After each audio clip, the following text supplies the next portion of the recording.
തണ്ടും തടിയും തന്റേടവുമുള്ള മധ്യ തിരുവിതാംകൂർ അച്ചായന്റെ ആരെയും കൂസാത്ത പോരാട്ട വീര്യങ്ങൾ തന്റെ തൂലികയിലേക്ക് ആവാഹിച്ചെടുത്തതുപോലെയായിരുന്നു തലമുറകളെ ത്രസിപ്പിച്ച ആ കഥാപാത്ര നിര. കൂളിംഗ് ഗ്ലാസും സഫാരി സ്യൂട്ടും ചുണ്ടിൽ പുകയുന്ന സിഗരറ്റുമായി അടിമുടി സ്റ്റൈലിഷായി അവതരിപ്പിച്ച അദ്ദേഹത്തിന്റെ നായകന്മാർ ഹീറോയ്ക്കും വില്ലനുമിടയിൽ അതുവരെ കണ്ട് പരിചിതമല്ലാത്ത ഒരു കഥാപാത്ര തലം കൂടി മലയാളി പ്രേക്ഷകർക്ക് പരിചയപ്പെടുത്തി കൊടുത്തു. Anti hero.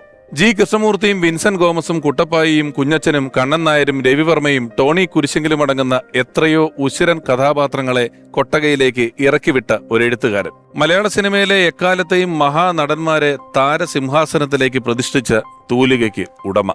ഒരു തിരക്കഥാകൃത്ത് എന്നതിനോടൊപ്പം തന്നെ മനുവങ്ങളും അഥർവവും പോലെ വ്യത്യസ്തങ്ങളായ ചിത്രങ്ങൾ മലയാളിക്ക് സമ്മാനിച്ച സംവിധായകൻ. ഓർമ്മയിലെന്നും ഡെന്നീസ് ജോസഫ്.